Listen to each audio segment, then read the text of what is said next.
Coming up on this edition of Cogeco News, we talk to the medical officer of health about stage 3 and the reopening of it in Ontario.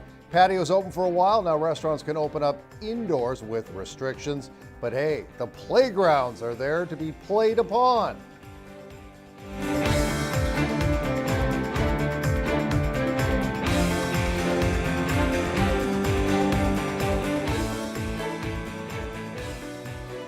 Hello again, everybody. Welcome to this Friday edition of Cogeco News. I am Greg Estabrooks. Well, at long last, Stage 3 of Ontario's reopening plan is upon us, and health units across Ontario are following directions from Chief Medical Officer of Health, Dr. David Williams. Despite the easing of many restrictions, a new face mask rule will come into place next Friday. Here is Clark Heipel, who spoke with the Regional Medical Officer of Health, Dr. Jim Chirico, Friday afternoon. Stage 3 does mean many restrictions being loosened across Ontario in various communities. However, in the North Bay Parry Sound District, a new rule will be implemented next Friday: the mandatory wearing of masks in certain public enclosed places. Such as businesses, organizations, and services, and transportation will be required. A directive has been issued to have businesses have a policy in place to prohibit persons from entering the enclosed public space of a business, organization, or service, including transportation premises, if the person is not wearing a face covering. Although a business or organization or service has the right to deny entry to the premise, the policy should really be enacted and enforced in a good faith, and it should be used as a means to educate people on face covering that's used in the premises. So we really encourage the community to be COVID kind and to understand that not everyone can wear a face covering safely and may need accommodation and understanding. And proof of exemption is really not required. With stage 3, and you mentioned short of a vaccine, these implementations and precautions still need to be taken. What would be the end game for COVID-19 if no vaccine is available for months, if not year? Well, that's a very good question. And again, I would go back to what we've done so far. I think that the public has done a great job, especially within our district, to keep the numbers low. And they've done that by adhering to the recommendations of public health. And it's all the ones that I've mentioned. Most importantly, the 2-meter physical distancing. In a situation like that, you want to assume that everybody that you have come in contact with has COVID-19 and to take the precautions. Those outside of your social circles that are safe. So you want to maintain the social distancing. You want to use all those other measures that we talked about. More from the good doctor on Monday. Situation that Vic Videlli is dealing with. Well, today he was out of town to deal with a business situation in Kitchener. The Minister of Economic Development and Trade also talks about the federal government money in the billions that is being sent to the provinces. That was announced this week, and the impact, if any, of lower COVID rates in Ontario. Videlli joined us, or me, via Skype from Kitchener. So it's up to the individual medical officers of health and the individual local councils to make their decisions about any kind of further mask wearing. Here in the province of Ontario, we say social distance, wear a mask, especially if you can't properly social distance, keep 6 feet apart or 2 meters apart, you should be wearing a mask. And you should be, when you want to take care of your own health and the health of those around you, you should be wearing a mask, especially when you can't distance properly. Okay, I'm going to try to reference that question again to get a more direct answer. Do you think that these stiffer regulations are needed now that the COVID numbers are so low in Ontario and in Canada, for that matter? It's not like the U.S. right now. Well, I don't think we're out of the woods. I mean, I'll mix my metaphors. There's light at the end of the tunnel, but we're not out of the woods yet. I think we need to be diligent, and I think that we need to be make sure that we're safe and keep our friends and our families safe. So, use the social distancing guidelines. Keep your hands washed. Keep your hands away from your face. Keep practicing these these safety measures.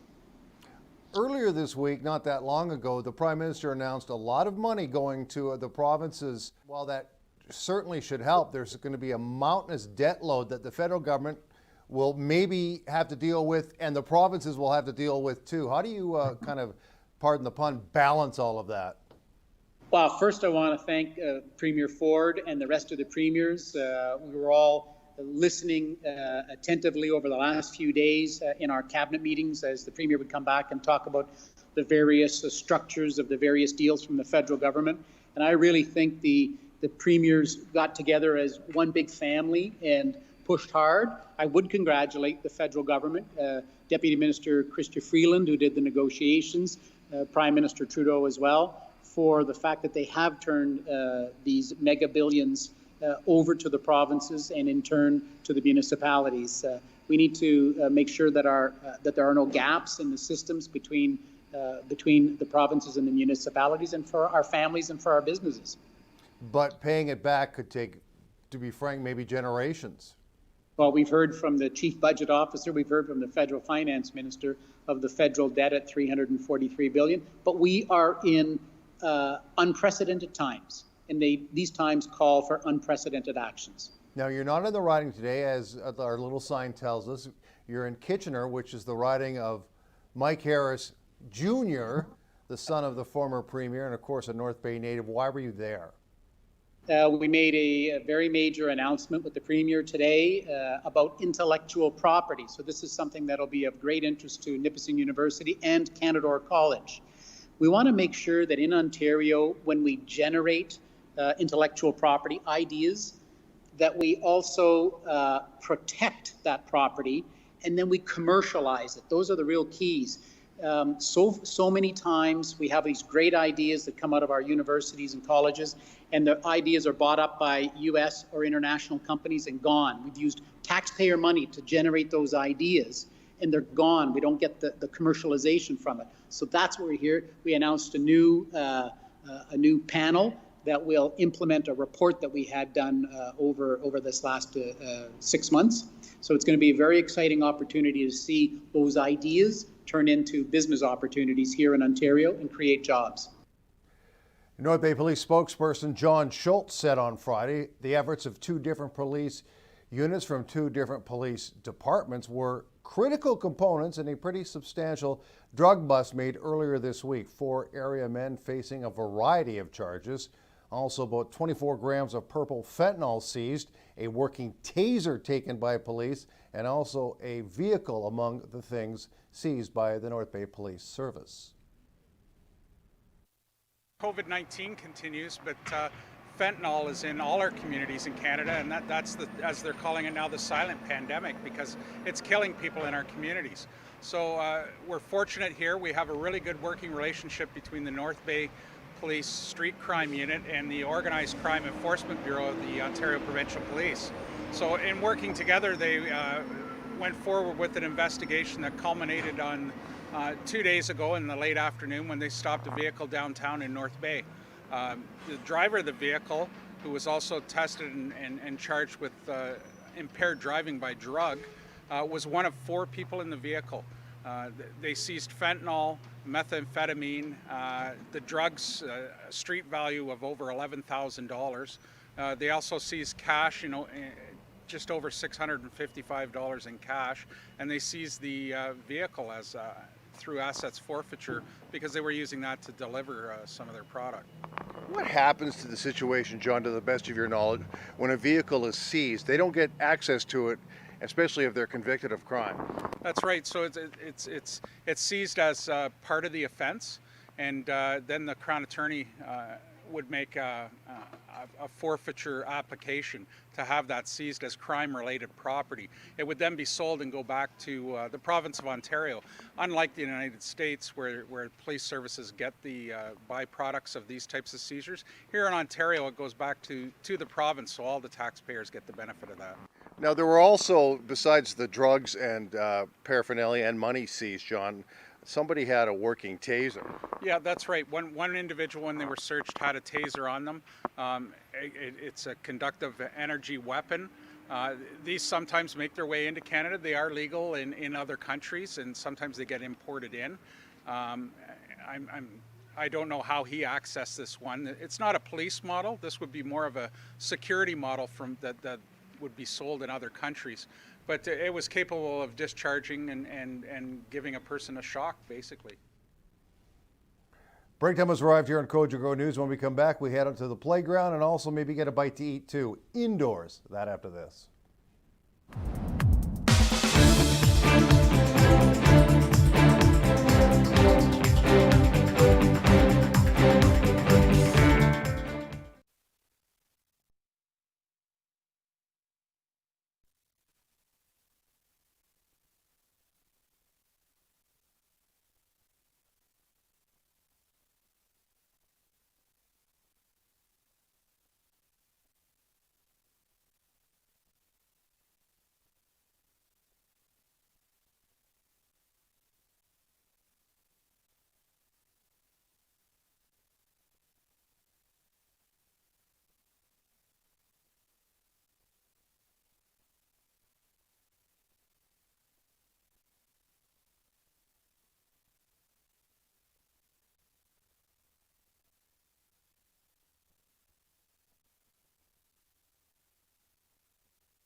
Welcome back, everybody. Well, restaurants in Ontario are allowed to have people doing some indoor eating after a 4-month-long ban. We visited a longtime location on Trout Lake Road for the take on the indoor eating and all the changes. Joe's has a lot of great views when it's located right on Trout Lake and a big patio that's been booming for most of the COVID spring and summer. But now, like every other restaurant, they can move some people indoors. For new owner Jim Bruce, it increases some options. Inside clientele gets me away from having a partner called the weather who's very unreliable. So opening up inside gives us a real good opportunity to try and make the business functional. You still can't seat anywhere near full capacity like you would normally. So obviously that still is a bit of a financial concern. Yeah, it is, and it's going to be like that for all the businesses that operate similar to us in North Bay. But you know what? We have to figure out how to make it work and learn to live with it until there's a vaccine that allows us to open it up totally. Now, the staff put on masks just before the opening on Friday at 11 a.m. They'll be wearing masks throughout the day. And next Friday, patrons will also have to wear a mask as mandated. And that's not the only safety precaution that management and staff have to take. We have to do the contact tracing. So what happens is when the people come in under reservations, their name, their number is taken so that if there is any issues, we have ways to work ourselves backwards. A contingency you never thought of when you purchased this just 5.5 months ago. No idea. What's the mood of your staff, to the best of your knowledge, and your mood about all of this? Well, I mean, you know, it's good, but realistically, you're hoping for better things. But at the end of the day, as long as we all stay healthy and do the things that we need to do, we will survive and we will wait this thing out and hope for the best. Indeed. Let the fun begin after months of being closed to the public. Playgrounds in the city of North Bay are now open and thriving. The easing of restrictions should come with certain precautions, however. Clark Heipel has more, who's standing by at Marathon Beach.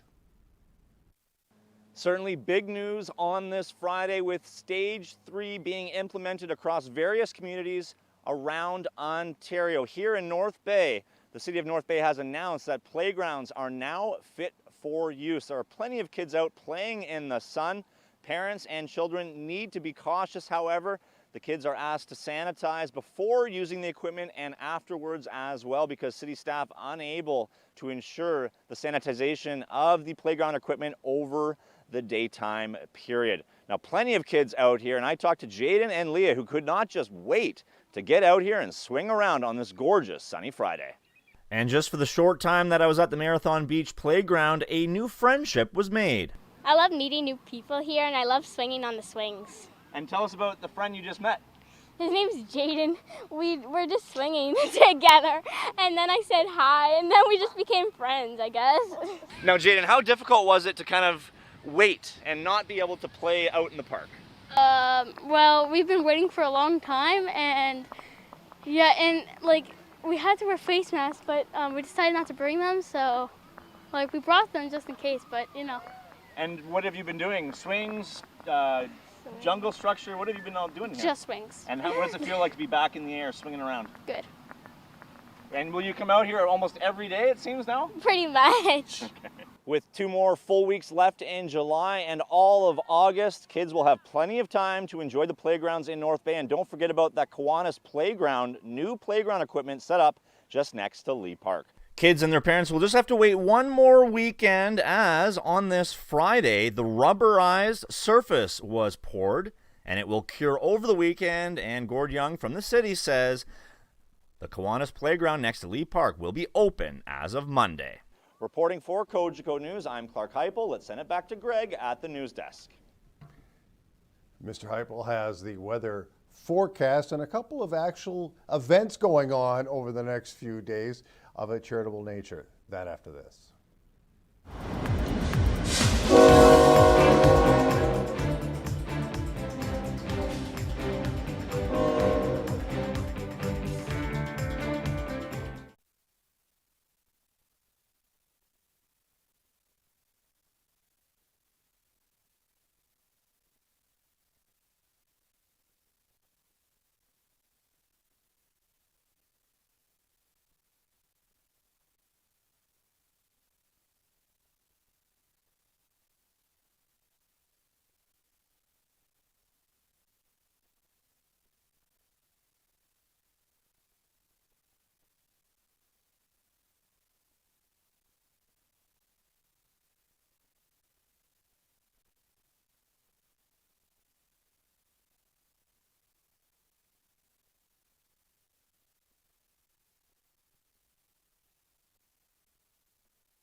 Weather is brought to you by Canadore College.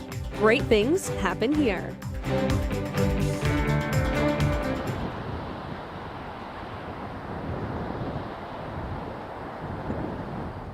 Happy Friday, everyone.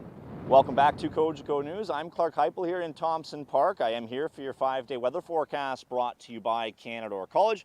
Also here to remind you to wear red on Fridays, and you can show your support for the men and women of the Canadian Armed Forces. Also to those serving at 22 Wing for the American Armed Forces. Well, on this Friday, the breaking news is playgrounds are open in the city of North Bay. The city announced that to coincide with stage 3 of the province's reopening plan, playgrounds are now fit for use. City officials recommend parents ensure that their kids disinfect before and after playing on equipment to prevent the possible spread of the coronavirus. Now, we have a couple other things to mention heading into this weekend. It is the Shane McLeod Memorial Golf Tournament in support of NADI down at Osprey Links all weekend long, a very important cause, helping children with physical disabilities succeed in life. Also, after this weekend, on Tuesday, it is the Mike Monahan and Furry Friends Golf Scramble in support of the North Bay District Humane Society. I will be playing in that tournament on Tuesday. Greg will be by himself. Good luck, Greg. I'm sure you'll do just fine. Lastly, before we get to the weather forecast, I wanted to mention once again, it is the 51st anniversary of the Apollo 11 moon mission. And on this date, July 17th, the three men were heading to the moon 300 and some odd thousand kilometers away. It was one heck of a trip, and they were well on their way at this time 51 years ago. The weather will shape up nice for Saturday, chance of rain on Sunday, but all in all, a great weekend in the dead heat of summer. Let's take a look at that 5-day forecast brought to you by Canadore College. All right, taking a look at that weather heading overnight this Friday night, partly cloudy skies, low 14. On Saturday, the 18th of July, 30 degrees will hit, and there is chance of a thunderstorm with the wind gusting to 50 kilometers per hour, and tack on 5 more degrees when factoring in the humidex, UV index 9, so everything is high on Saturday. Wear sunscreen, and when thunder roars, go indoors. On Sunday, the 19th of July, 26 and 18 for the high and low, clouds, chance of showers. Monday, the 20th of July, that is the 51st anniversary of the moon landing. Greg Esterbrooks will be celebrating. I'll be off. High 25, low 16 with sun. And Tuesday, the 21st, 24 and 16, a mix of sun and cloud. Turning the page back to the almanac, we can tell you that on Thursday, we had a high of 22 comfortable degrees and a low of 16. And the normals for this time of year are 25 and 14 for the high and low. Well, there you have it. There is your 5-day forecast, news on playgrounds, news on golf tournaments, and a moon mission update. Let's send it to a quick break. Greg Esterbrooks will have your sportscast, including a nice putt for par that I made last night. All that and more right after this.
Sports is brought to you by Tag Construction for all your construction needs.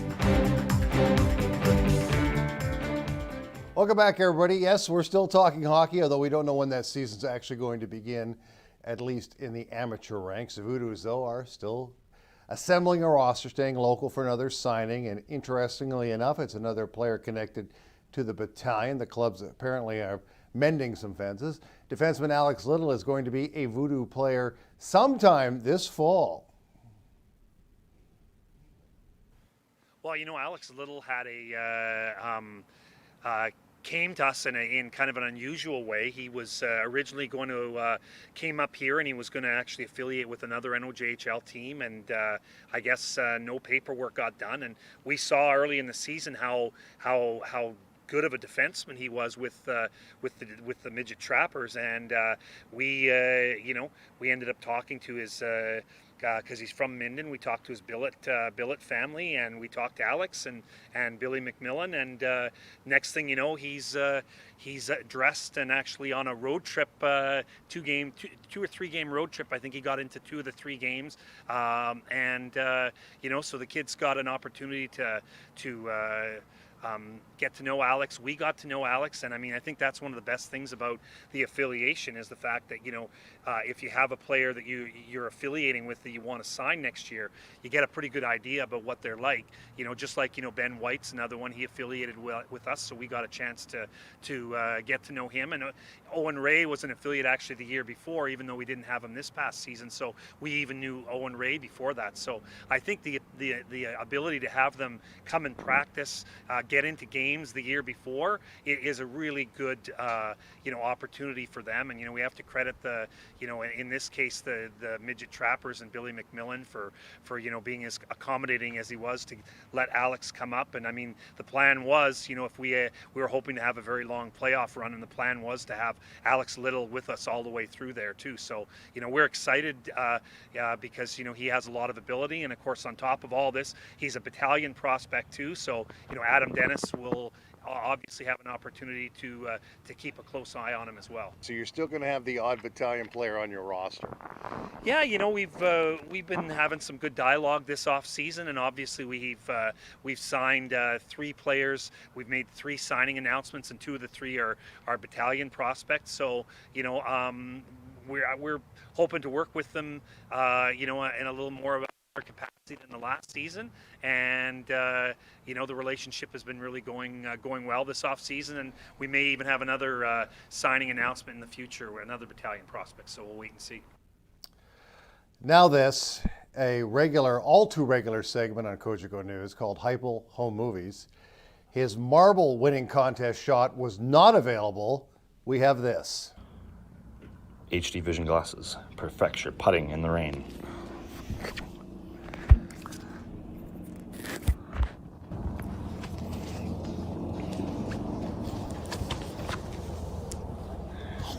That looks crystal clear to me. Are you measuring that? HD Vision ad. Watch me sink it.